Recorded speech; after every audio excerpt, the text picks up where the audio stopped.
think you guys both have.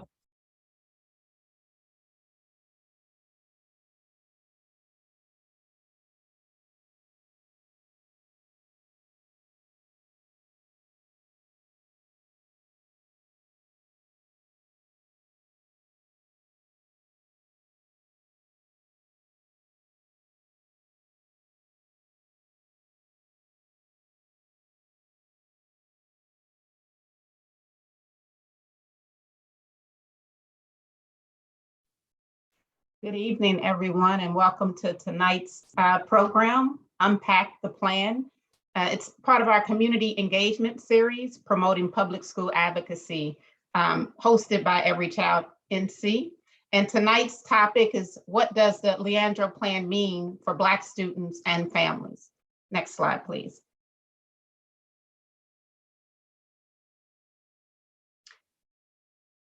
Yes. So for just a little bit of housekeeping, we have a commitment here at Every Child NC to language access. We believe that people should be able to fully participate in the language that they're comfortable using. So right now, I want to not only thank our interpreter tonight, Susan, but also allow her an opportunity to share with us how to access the language features in Zoom. Go ahead, Susan. Muy buenas noches, tardes, bienvenidos a la serie de participación comunitaria que se conoce como Desempacar el Plan, que es patrocinado por Every Child NC. Esta noche el tema será ¿qué significa el Plan Leandro para estudiantes y familias negras? Voy a explicar cómo acceder a la interpretación en español. La interpretación será habilitada después que termine de hablar. Good evening, everyone. I'm Susan. I'm your simultaneous interpreter, and I'm going to explain how to access the interpretation in Spanish. The interpretation will be turned on as soon as I finish speaking. Si está conectado a esta presentación a través de su computadora, en pronto va a aparecer un botón que dice interpretación. Solo tiene que hacer clic en interpretación y luego escoger el idioma que prefiere escuchar. Again, once I'm done talking, a button is going to appear at the bottom of your screen if you're on a computer. And it says interpretation, and you just click on interpretation and then choose the language that you wish to speak. Si está conectada a través de su teléfono, va a tener que pulsar los tres puntitos en la parte inferior de la pantalla que significa más. De ahí se despliega un menú. De ahí va a escoger la opción para interpretación de idiomas. Ahí va a aparecer los dos idiomas, inglés y español. Escoja su idioma preferida. Y para finalizar, tiene que pulsar el botón en la parte superior de la pantalla que dice done o listo o finalizar. If you happen to be listening through the Zoom app on your smartphone, again, once interpretation gets turned on, you'll click the three little dots at the bottom of the screen, and that means more, and then there you'll see a little menu, and click the option for language interpretation. Then you can choose whether you want to listen in English or in Spanish. And then once you choose your language, go to the top of the screen and you must hit done. Les pedimos a todo el mundo que por favor hablen claramente, despacio, una persona a la vez, y que ponen sus micrófonos en silencio si no están hablando. And we do ask and request that everybody please speak clearly, please speak slowly, have one person speaking at a time, and to mute your mic when you're not speaking. Muchísimas gracias. Thank you very much. You can activate the interpretation, and back to you, Lisa.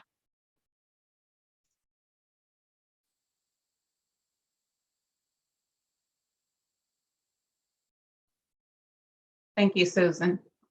And we're giving everyone a moment to go ahead and activate the interpretation for themselves. And then we'll move along in our program. Thank you again for joining us tonight. I am Letha Muhammad. I am the Executive Director of Education Justice Alliance based in Raleigh, North Carolina, as well as a co-chair of the Every Child NC Coordinating Committee. And I have the pleasure of leading this conversation with our wonderful panelists, which you'll hear about in just a moment. Tonight's program is going to feature just a slideshow giving us information to set the tone for tonight's conversation. But the star of the show will be a conversation with the advocates and educators that we have on the Zoom with us tonight. So without further ado, let me introduce our advocates, and then I'll proceed through the slideshow. And as I call your name, feel free to come off, turn your video on so the audience can see who you are as well. And now, of course, I gotta minimize my window so I can see my notes. Hold on, yeah.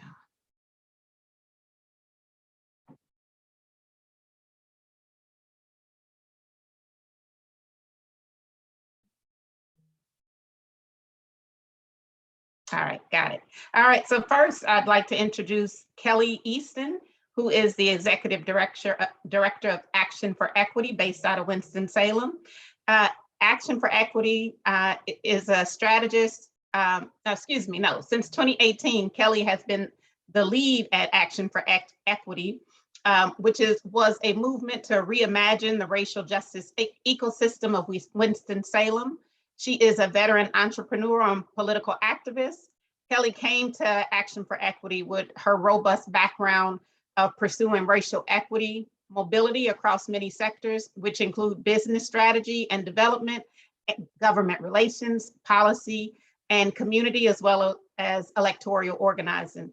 Kelly is a fierce innovator in developing systems of change, structures, and cultural organizing that centers the strength and pride for the liberation of the Black community. So welcome tonight, Kelly. Happy to have you here. Next, we have Rodney D. Pierce. Rodney is a 7th-year middle school social studies teacher in Eastern North Carolina. He was the 2019 North Carolina Council for the Social Studies Teacher of the Year and the inaugural Teacher Fellow for the NC Equity Fellowship through the Center for Racial Equity in Education, also known as CREED. He is also a fellow of Carolina Public Humanities, the UNC Chapel Hill Southern Oral History Program, and the NC Public School Forum's Education Policy Fellowship. So as we can tell, Rodney not only brings his expertise as an educator, but also in his work around equity in education. Welcome, Rodney. Happy to have you as well. Next, we have Courtney McLaughlin. Courtney is a mother of 3 young Black geniuses, a Black parent researcher and reflective partner in the ongoing transformative works of Village of Wisdom. Courtney is the co-founder and lead facilitator of CLASS, which is the Coalition of Leaders for African Descendant Student Success, and with the Black Genius Protectors of Village of Wisdom, and 4 Black mothers from the Triangle community. Courtney co-conducted and co-authored the Dream Assessment Report and subsequent Dream Amendments, and is formerly a public school parent and currently a homeschool parent. Courtney actively seeks ways to continue to protect Black genius by reclaiming her children or our children's time so that they can show up in this life in authentic ways that are important and meaningful to them and not be by the determination of others. Welcome, Courtney. We're happy to have you here. And we also have Naomi Hodges. Naomi currently works as one of the coalition coordinators for Communities for the Education of Every Child, which is a statewide coalition, community-led, working on advocating for funding equity in education. She is a Durham native, and she understands the many inequities that can arise within school districts and even within schools as a result of race, class, and funding inequities. And then our last panelist who hasn't been able to join yet, but we know he will be joining us shortly, is actually Dr. William Jackson. And Dr. Jackson is the founder and chief dreamer of Village of Wisdom, which is also known affectionately as VAL, founded in Durham, North Carolina. Rooted deep in the local context and community transformation, Will, with his amazing VAL team, has developed a dynamic platform and approach to power building with parents, where they engage them in community-based participatory research and art. Their work systemically addresses the negative cognitive implications of racial bias on Black students. As a former teacher and a current parent, Will has a PhD in educational psychology with a research focus on how Black parents make decisions related to their child's racial identity and education. And through his work at VAL, he has built a reputation as a local catalyst and emerging national waymaker. He has led his organization on a mission to identify culturally affirming instructional strategies that have been validated by the wisdom of Black parents. And so again, I just want to welcome our panelists tonight and give you all a glimpse into who they are as we dive deeper into the conversation. Now we'll go back to our slide show to share some information before we get into our conversation. So Every Child in C, what we're about, right? We're really about inequities, disrupting inequities in education. We know that our students have been harmed by policies that were designed to limit their potential and to predetermine their position in a racist power structure, one that seeks to police how they can show up to school, and polices what it is they're allowed to learn about. And so our coalition is founded under the idea that all students have a right to a quality public education and to the resources that ensures that. And so we're going to ground ourselves in that tonight. Next slide, please.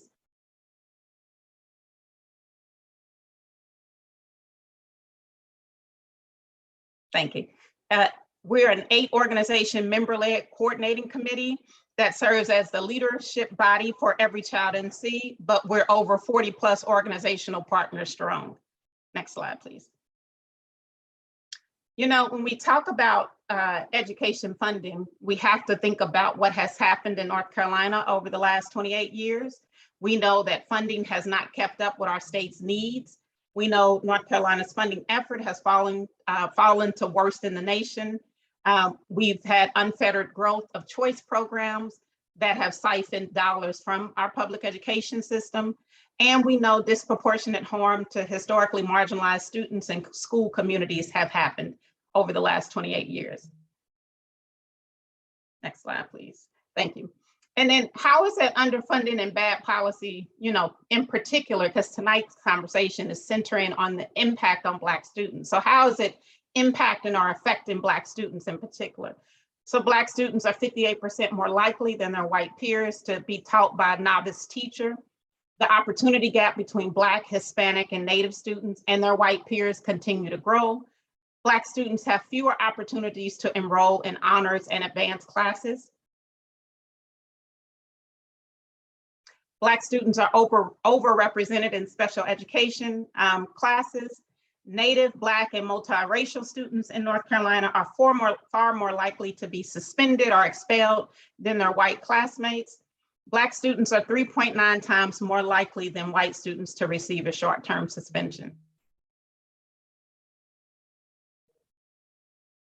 You know, we're highlighting tonight from our perspective what we know this plan means for Black students and family, but the conversation that we'll have with our panelists tonight actually, I think will just enrich this information we're sharing with you tonight, because they're going to bring to the conversation their lived experience as Black people, as Black parents, as Black educators, as Black students, which when we talk about lived experience and we allow that to shape the conversation and show what solutions we actually need, there's actual power in doing that.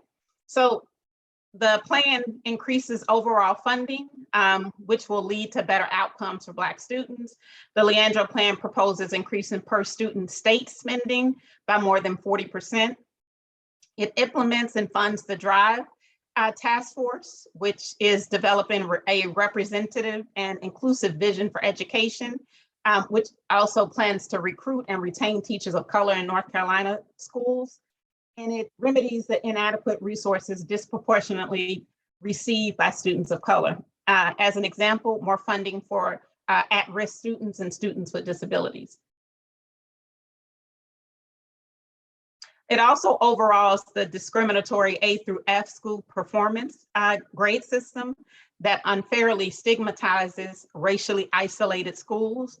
It helps schools select culturally responsive curriculum resources and prepare teachers to use these resources effectively.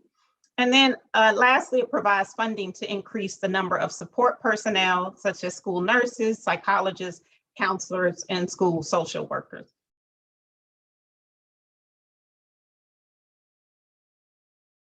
And so lastly, we just will invite you, and we'll invite you again at the end of this presentation to join our movement.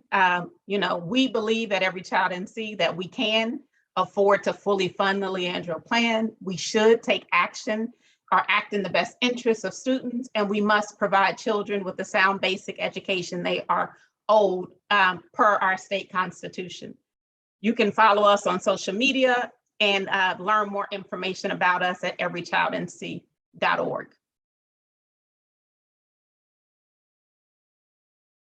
Thank you. All right, thank you again for joining us tonight. And to our audience, just to let you know, we will be answering questions. So you can use the Q&A function in the webinar feature of Zoom if you have a question, and towards the end, we'll answer questions. So tonight, we have these dynamic individuals who have joined us on our panel, and they're all joining us from different perspectives and different areas of work. And we want to give them an opportunity to share with us what brings them to the work that they're engaged in to help Black students, Black families, Black communities. And I'll start with you, Courtney, if you don't mind. You want to share what brings you to this work? Thank you. What brings me to this work? It's just my love for Black families, for Black children. I'm raising 3 Black geniuses currently, and navigating the school systems, navigating their everyday experiences, I found to be challenging in ways that I wasn't prepared for as a parent. So navigating the overt forms of racism that was happening as early as kindergarten for my oldest child, to the more insidious ways that it exists in the schooling structure. It informed me that I needed to be more involved and engaged in their learning and their experiences than I thought I had to be or needed to be, because I grew up with a lot of trust in education, in public education, not a lot of questioning of it. And so that was my entry. COVID kind of just opened this whole other can of worms that needed to be open, and really demonstrated to me the lack of commitment to Black families, to families in poverty, that we have overall in the state. And it demonstrated the need to really stand in the gap and be a voice for addressing those gaps immediately. And just background for me, I'm also a community health worker. So I was seeing where this not just is impacting in the classroom, but in the everyday lives of children and families trying to just get to the classroom. And so it was really important for me to move alongside other parents who were experiencing the same thing and channeling our voices. And that was amplified through the work with Village of Wisdom. And so I just continued to try to move that forward, so that way this doesn't happen again, and we start radically imagining what could be different for the betterment of all of our children. I love that, Courtney. Thank you. And your perspective as a parent resonates with me because I'm a mama of three, and that literally the experience of being their mother brought me to this space today. And that was, umpteen years ago. My oldest turned 23 yesterday. So that tells you, I started this when she was in first grade. So it's been a long road, and it's unfortunate, even to this day, that we're still talking about some of the same inequities that I struggled with from the very beginning with my daughter. Kelly, what brings you here? Yes, I was with community on the ground fighting for a school here in Winston-Salem, and the situation continued to escalate in my mind as I began to hear the ways that some of our district staff was responding to the community, and just really not seeming to really care that there was mold in the school and had been for years. But in the case of a white school, it wasn't too far. They took immediate action when they learned that there was the potential of harm, environmental harm in the school. And so just seeing how just really the lack of respect and the lack of commitment, Courtney, I love that. Just seeing the lack of respect, the lack of commitment given to our Brown families, our Brown educators, our Brown children was something that really just burned me up. So I continued, to fight with community. We essentially filed a complaint, a federal complaint. But what we knew is that Ashley Elementary was just a symptom of a greater equity and social justice issue. So sure, we could rebuild the school, but that was not going to be, that was not going to produce the transformative results that really it wasn't going to be able to give us what we need to really address the root issues in our community. So we decided that we wouldn't just solely focus on rebuilding the school, which is still a priority and we're still fighting for, but we felt that it was time to really do the work towards rebuilding a new system. And so Action for Equity, that's what we are committed to now, is doing the transformative organizing work, the advocacy work, in order to see a change in the education system.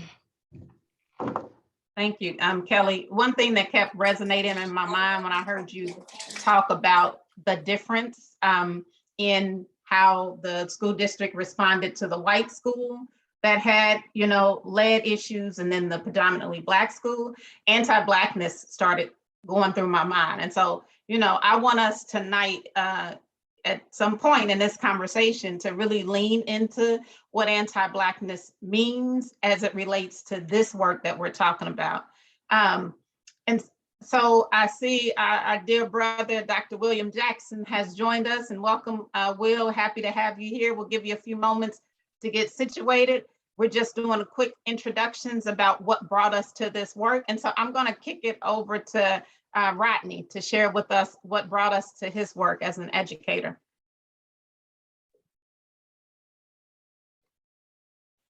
Yes, good evening, everyone. So I've been teaching this is my 7th year in public education. I'm a proud Leandro kid. I was a sophomore at Northwest Halifax High School when Leandro was initially filed in 1994 in Halifax County Superior Court by Larry Armstrong, who is still the attorney for the Halifax County Schools Board of Education. So I was in this thing we're talking about in terms of Leandro when I was in school, literally. Halifax County Schools is one of the original plaintiffs in the lawsuit. So I had no idea what was going on when I was in high school, wasn't shared with me by my family or anything like that, even though I had an uncle on the school board, I think, at that time. Fast forward, get married, have children, become a teacher, as social studies teacher, and start to learn about the lawsuit, and then learn that Halifax was initially involved and the lawsuit is ongoing. So begin to develop, a little knowledge about it. And then following my first year in education, I really started doing more research around the inequities in public education, particularly as it related to African-American or Black students, and then particularly as it related to Black boys. I have 3 Black geniuses at home, 2 females, 1 male who's the oldest. So as the father of a Black boy, I was definitely concerned about inequities. Now, I know I don't have to worry about that with him in terms of discipline and things like that, but I started seeing the disproportionate statistics as related to Black children when it came to discipline, when it came to the lack of access to gifted and talented services, to advanced placement, coursework, to suspensions, expulsions, whether long-term, short-term, ISS. So I just started taking all that in, and being a historian, finding out that the whole premise of a sound basic education for all students in North Carolina comes from the 1868 Constitutional Convention, where Black men, 13 Black men, some of whom were formerly enslaved, some of whom were actually from Halifax County, where I grew up and still reside, W.T.J. Hayes and Henry Epps. These are men who let it be known that, hey, this is what's important right now following the Civil War and during this period of Reconstruction. Not only do we need to have land, but we need education. Our people need to be educated. Even if it's separate, our people need to be educated. So this whole premise, this whole idea of free public schools in the South came because of Black men, some of whom fought in the war, others who were legislators. And knowing that and taking pride in the fact that Black men from Halifax County had something to do with it, gave me, just empowered me to go out here and fight this battle, not only in the classroom through my curriculum, by being inclusive with place-based content around local Black history, whether I'm in Nash, where I am now, or in Halifax, where I was, but also trying to fight those battles from an advocacy standpoint. So that's how I end up doing things with Every Child NC. That's how I end up doing fellowships with Creed. That's how I end up in panels with you all tonight, and doing a We Are the 2% panel with Dr. Jackson a couple of years ago in Durham. So that's how I arrived at this work. And I'm very passionate about equity, but my pet project is I want to see more Black men in public education and in public schools, in the classroom. That's my thing, because I feel like we're either going to make the investment now or we'll be making the investment later. Only about 3% of public school teachers in North Carolina are Black men, but 49% of us make up the state inmates. And that's a big, big, wide disparity that I'd like to do something about. And that's why I run my mouth. That's why I tweet. That's why I post. That's why I don't mind speaking truth to power, because I'm very passionate about it.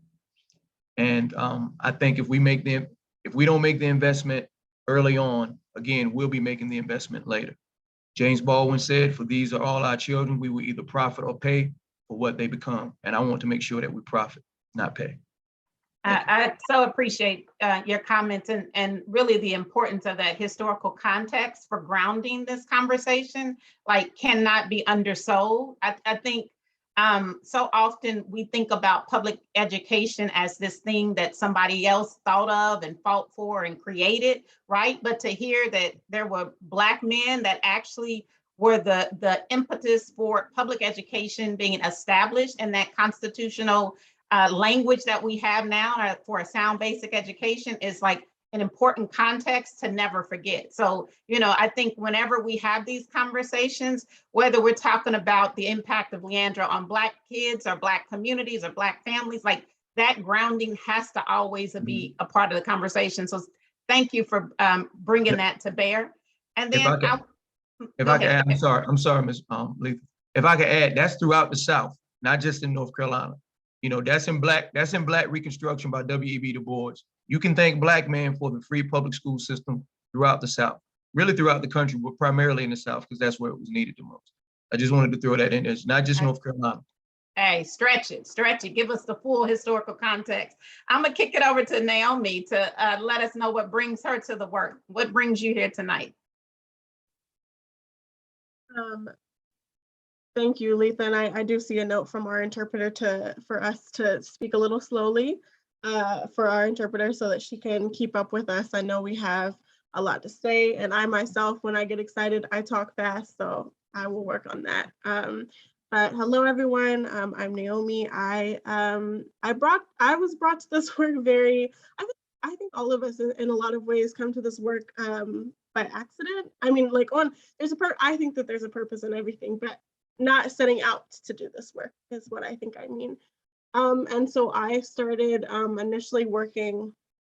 Well, first I went through the public school system in North Carolina not that long ago. And I went through the Durham public school systems, and my older sister went through them as well. And my father worked as an instructional assistant for a special ed program at one of the high schools in Durham. So I was involved very early with the Durham public school system. And, you know, even as you go through this system that has tons of inequities, whether you're paying attention or not, you see the racial divisions that exist and the inequities that our different students face, right? So I think about like my elementary school. I had one white teacher who very openly like discriminated against a fellow like Black student, and like having the Black parents and like my mother having to fight against this teacher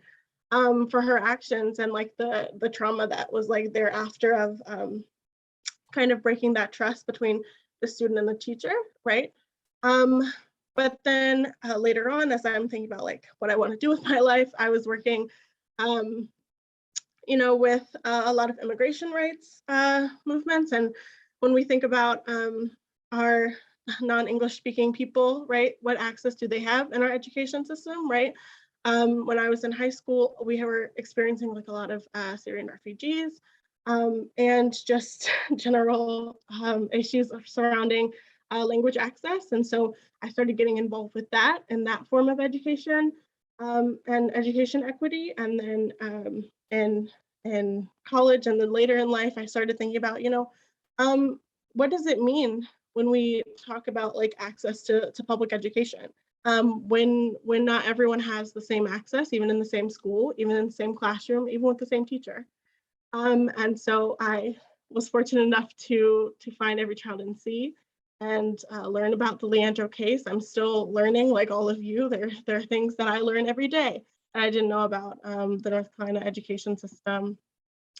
But I'm really grateful to be a part of this panel, to be learning from all of you, and to be continuing to, even though I'm not in the public school system anymore, to continue to try and improve it. Because it still has lasting effects on my own life, on the lives of my friends. I recently had a conversation with a friend who, her daughter is a Black woman. Her daughter is also a young Black child who is about to enter kindergarten. And we were having a discussion about, is she going to send her kid to public school?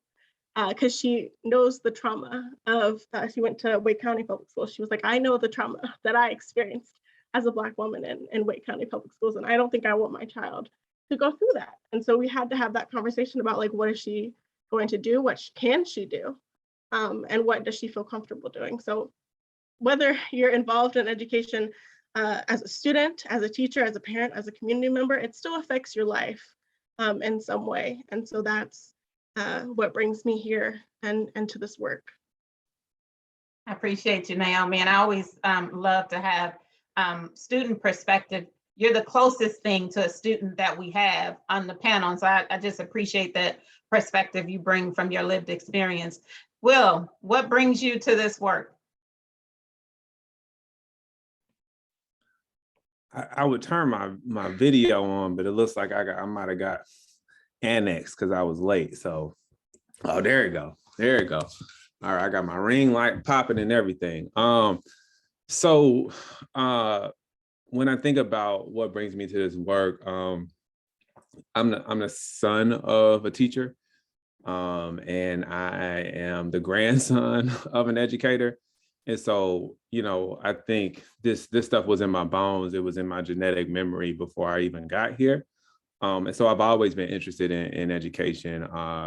My earliest kind of work, I thought I was going to be a chemist or a biomedical engineer or something like that. But even while I was in undergrad, I spent a lot of time tutoring folks, tutoring chemistry, because don't nobody like chemistry. But I was pretty good at helping people understand it. And so as a tutor, I was like, oh, I'm pretty good at this. And it really kind of pushed me to think about, well, I want to teach. And so even when I was doing these interviews to go to grad school for biomedical sciences, the people were like, it sounds like you really want to teach. And they were right. I was concerned that if I went and got this degree, that I would never see kids that look like me, because what I saw when I was doing these undergraduate research experiences and kind of applying to these graduate schools, I was noticing that there just wasn't a lot of Black men.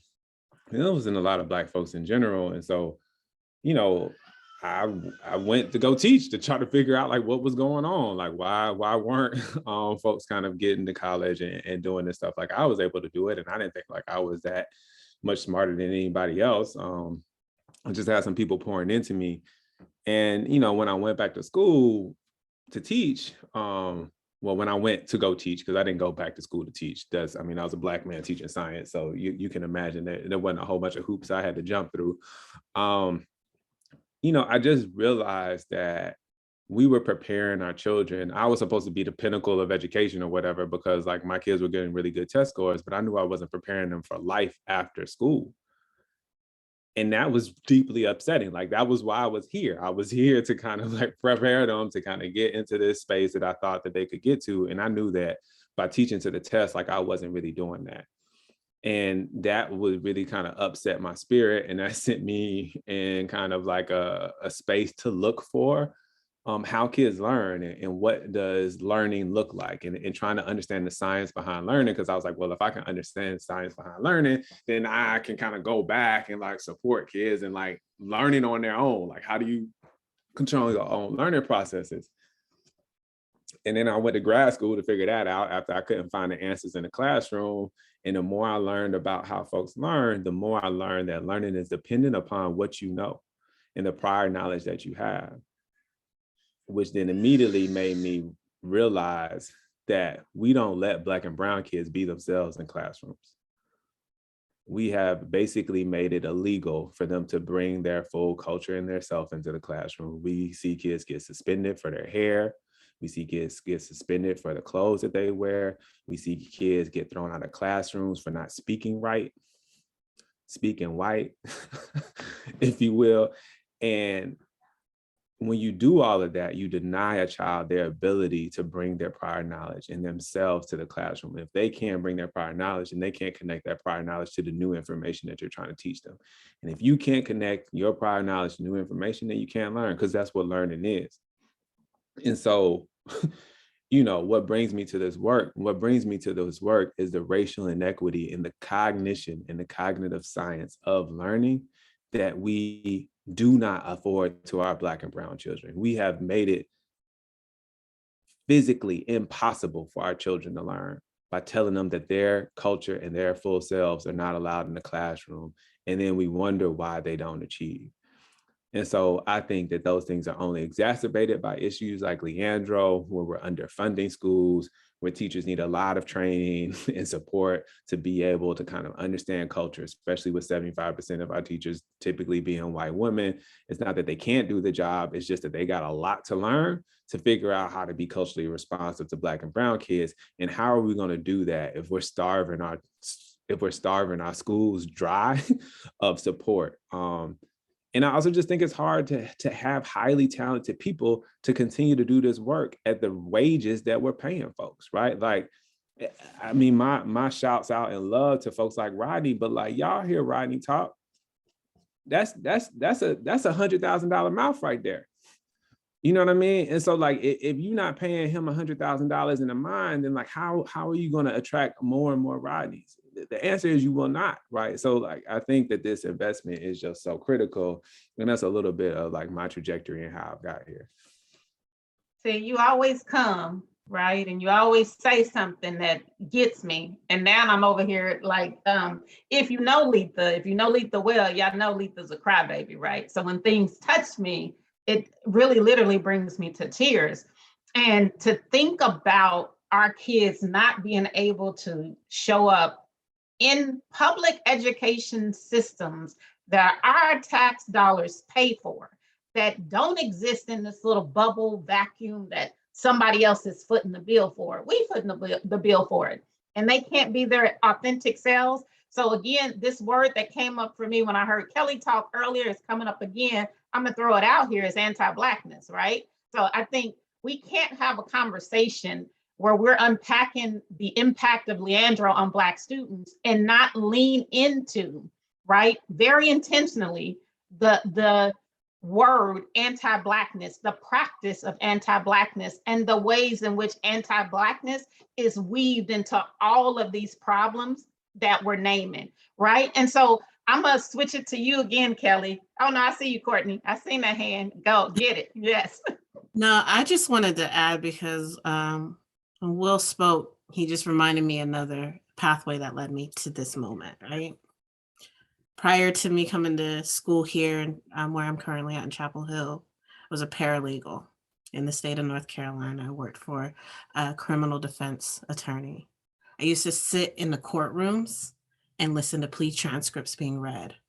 And I would see Black faces come up, have their plea transcript read, and they would list off name, age, where they're from, their educational attainment, and then whatever the consequences were.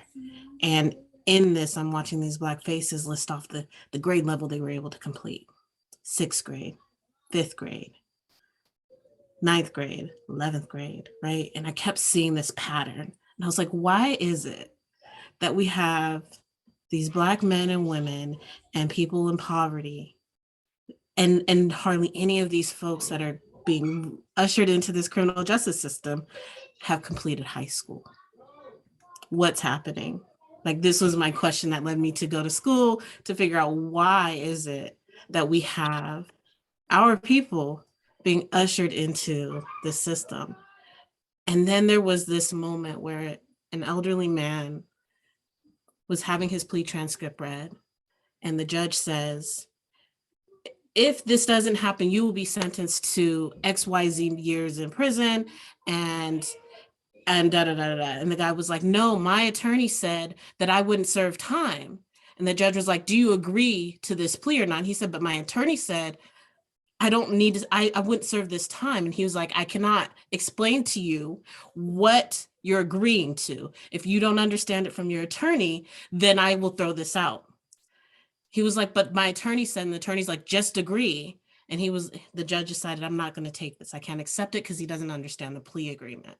And then the prosecuting attorney said, then we're going for the fullest extent of the law against this man. This man had a 5th grade education level, was in his 60s. And this is the consequence of us failing to educate, failing to fund our school systems. This is the detriment to it, is not just the completion of high school, it's life or death. And that's the importance of us being in this space and us funding these schools to the fullest extent and supporting our children to the fullest extent possible. Because as Dr. Trice said moments ago, like, we can live, I'm sorry, Pierce, I apologize. We can live with this, the consequence, we can profit from how we treat our children, or we can live with those consequences, those detriments. And this is what we're creating outside of the school system in our society by not doing this. So I just wanted to add to it because it came up in me as I was listening to Dr. Jackson.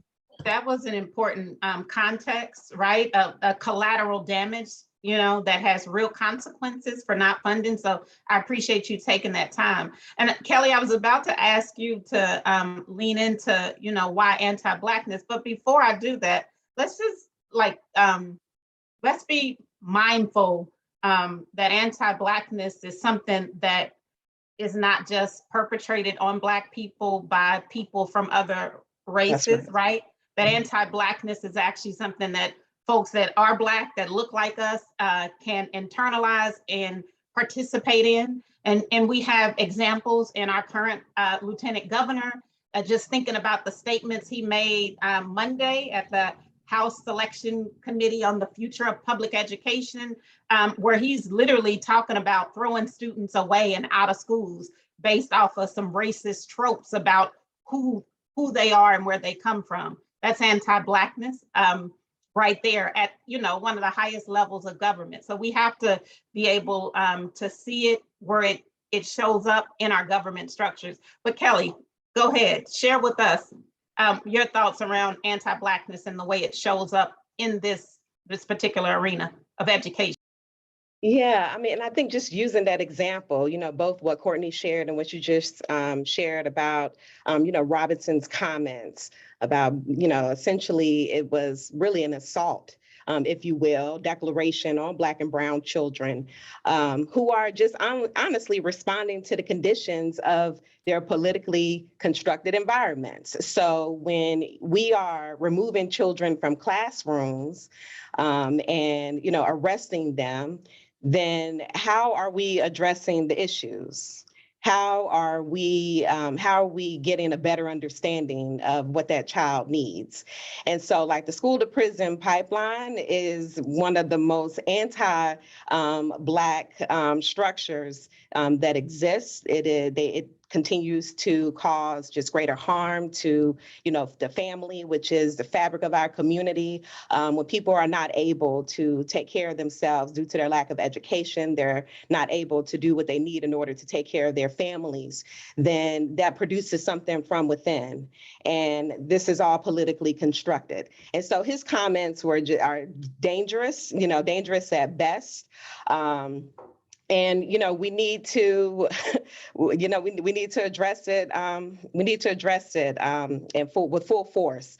Honestly, like right now, we just know, just due to COVID, there are so many issues that our youth are facing, and when we're looking at like the suicide rates of Black boys that has increased, and what type of mental health services are we providing?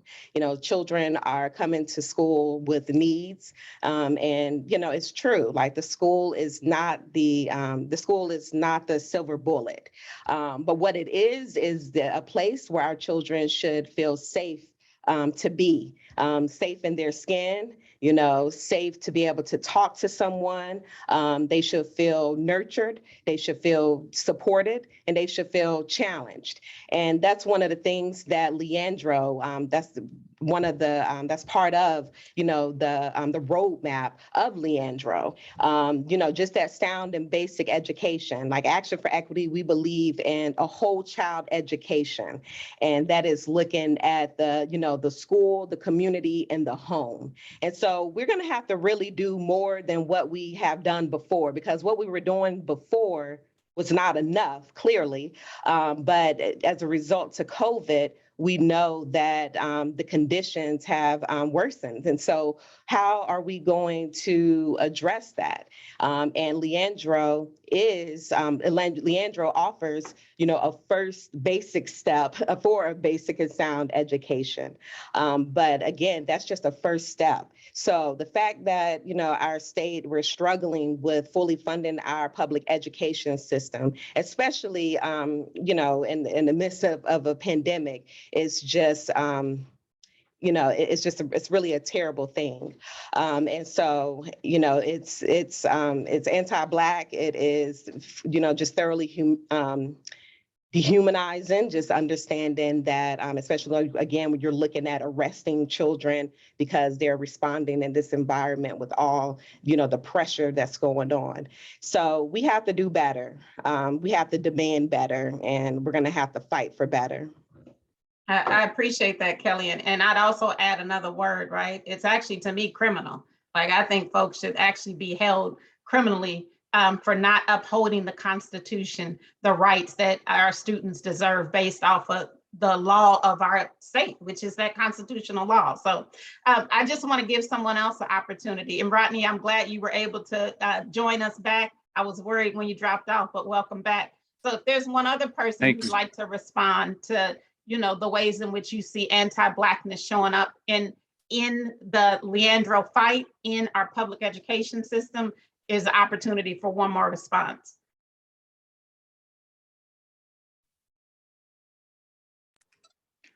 In terms of anti-Blackness, I hope I don't wear this out tonight, but I keep harping back on the same thing, and that's having more diverse teachers in the classroom, and particularly having Black men in the classroom.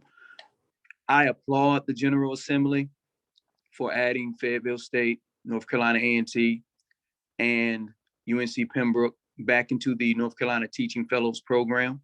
They should have never did away with it back in 2011. But that really doesn't do justice to what is needed in K-12 education in North Carolina. I think only about 20% of your teachers are teachers of color, whereas 52% of your students are students of color. 25% of them are Black children. And I know for the men in North Carolina, for Black men, we only make up 3%, again, of the teacher workforce. And that's an inequity that, I don't see anybody really making a fuss about. It's like you want to throw Black boys away, but you're not putting Black men in the classroom to try to help them, not just to be their coaches. You know what I mean? Not just to be their coaches on the field or on the court, and that's great and that's good. And I'm not saying that that's a bad thing, but put us in the classroom where we can impact their lives even more. Call Me Mister in South Carolina is a great program to model. We have Profound Gentlemen here in North Carolina. We have the He Is Me Institute. We have the Bond Educators Project. We have the Center for Black Educator Development. We have all of these organizations. We have, Black Male Educator Talk. We have all these organizations all around the country that have the blueprint to get more Black men in the classroom. And I just think it's there to follow. And, in terms of Lieutenant Governor Robinson, if he feels so passionate about that, then I would say, look, let's put men who look like me and you in the classroom. As a matter of fact, I'm willing to trade places with you for 30 days. You come and do my job and let me do yours. You come and do my job for 30 days. You create lesson plans. You differentiate.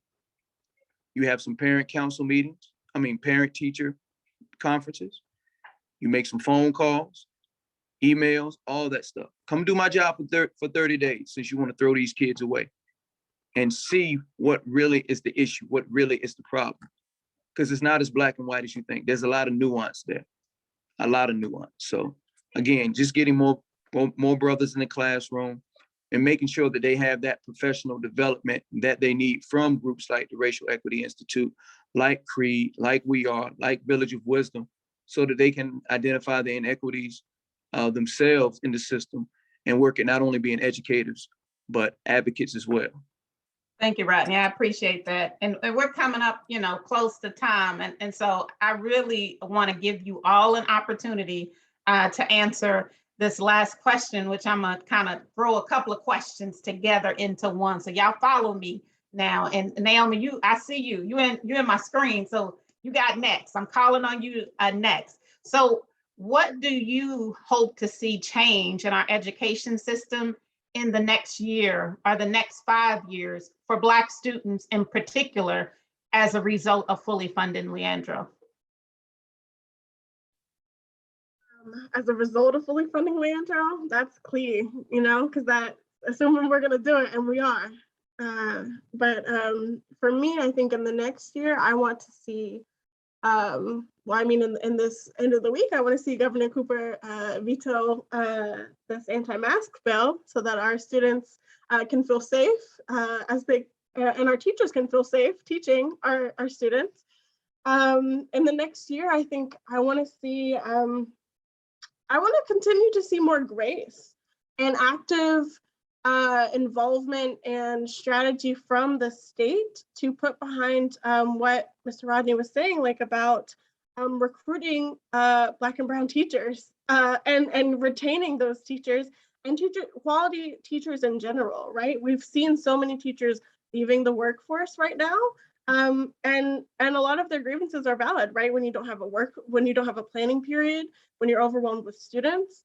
And so for me, I think that would be what I would want to address. And to Mr. Rodney's point of some of my most impactful teachers were, I can think of two who were Black, and then all the others were, I had all other white teachers, even in high school when I had 8 classes a year.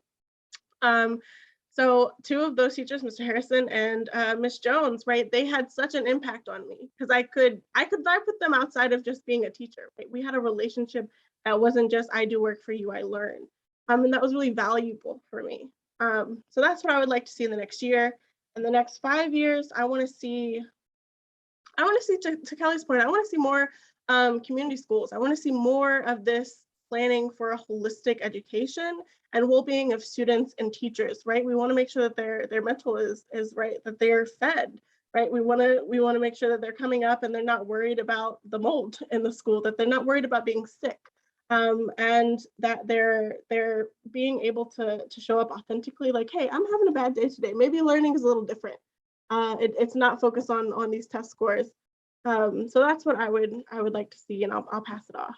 Thank you, Naomi. Courtney, you got next. I see you next in my screen. As a mama, right? You didn't already told us you're a mama of 3 Black geniuses.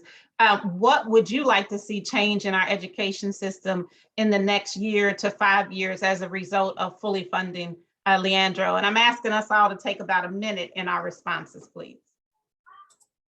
I'll try to keep it brief. I'll try. So, as I said a moment ago, I was a former public school family turned homeschool family. And that's a direction many Black families have to choose to protect their children. So in the next year to 5 years, I would like to see a confirmation that my children can be received by those schools. As we've shared before, we have these dream amendments. These are the conditions for receiving Black children in public schools. I would like to see those conditions met in the next 5 years. I would like to be able to say as a parent, I am proud to send my child back into that building because I know they're going to be safe and protected. I know that they're going to have access to all the opportunities that they need to be the best person, human being that they can be in the future, with the support of the school, building the school system, the community that supports them. So fully funding Leandro also helps fund those families that send their children into schools, the ones that are also trying to figure out how to make it day to day. So fully funding Leandro means that we are making a true investment into the future of our community, of our children, of our North Carolina community. So that's what it looks like. Yeah. Kelly, I'm gonna call you in again. Yeah, first, I also agree with Will, like in terms of increasing teachers' pay and educators' pay. We need to do that. We need to do that now. They are essential workers. They're also parents themselves, sending their students to these schools, and we need to take better care of them. I also would like to see a more proactive system that addresses root causes and works to atone and heal, the harm that has been caused due to destructive policies. A system that puts children and their families first through accountability, transparency, and being able to provide those resources that are culturally affirming. And I would say simply a system that moves beyond lip service when it comes to equity and justice. So I believe that with Leandro, then we will have that the funding that Leandro provides will give us what we need to begin to address that. Thank you, Kelly. Dr. William Jackson, bring us home. What do you hope to see change in our education system in the next year to 5 years as a result of fully funding Leandro?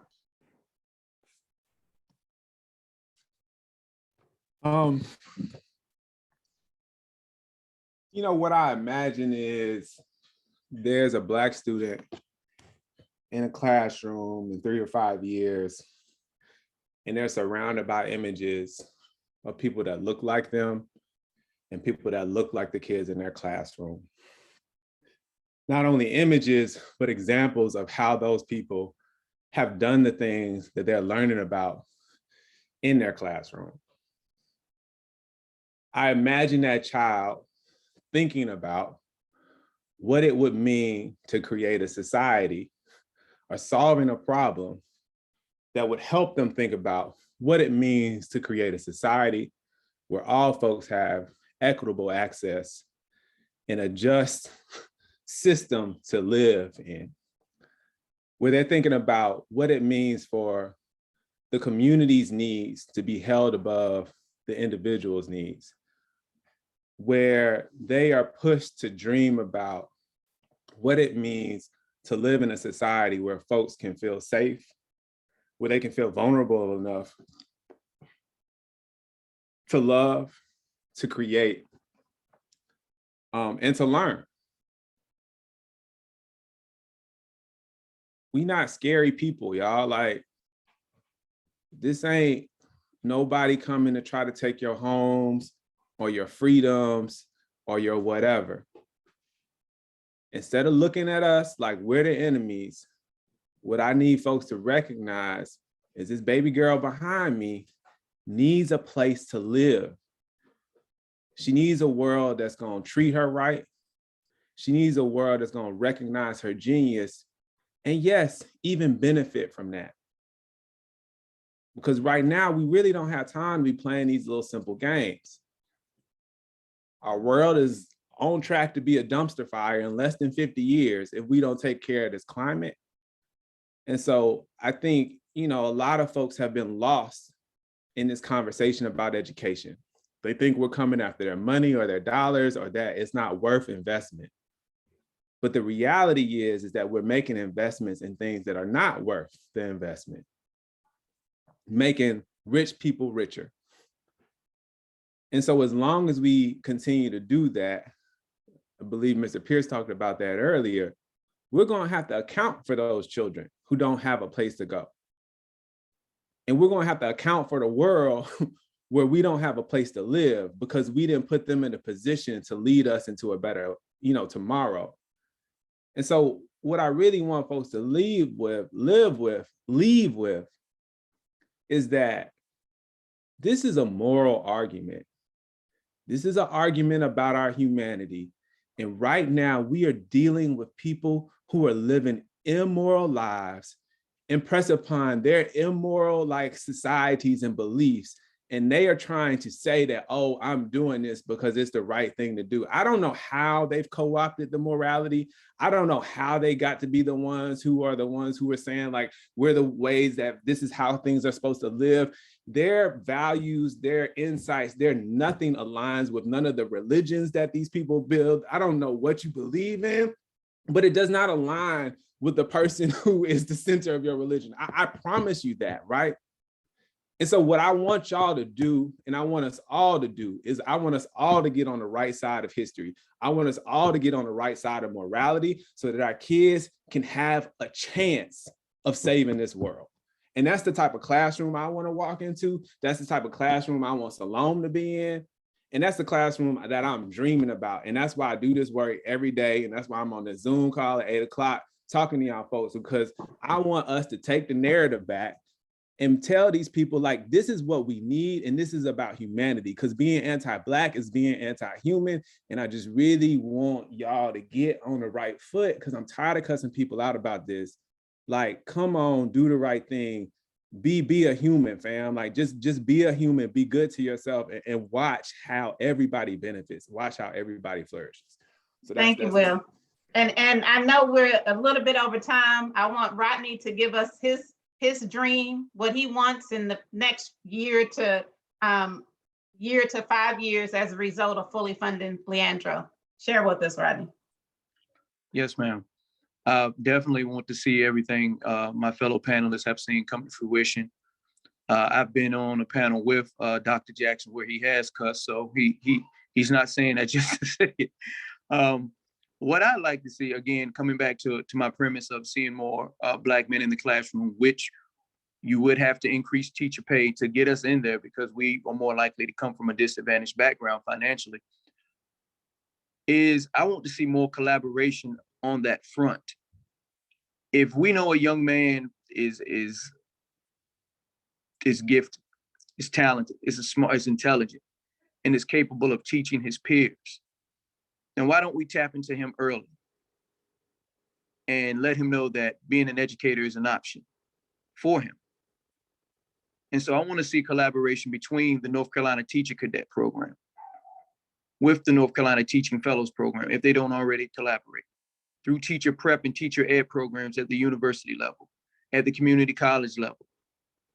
I want these fraternities and sororities like the one I belong to, who are filled with educators, to get these children who we're putting, on this path at a young age, to take them under their wing, to mentor them, so that you can have someone to replace you when you go to retire.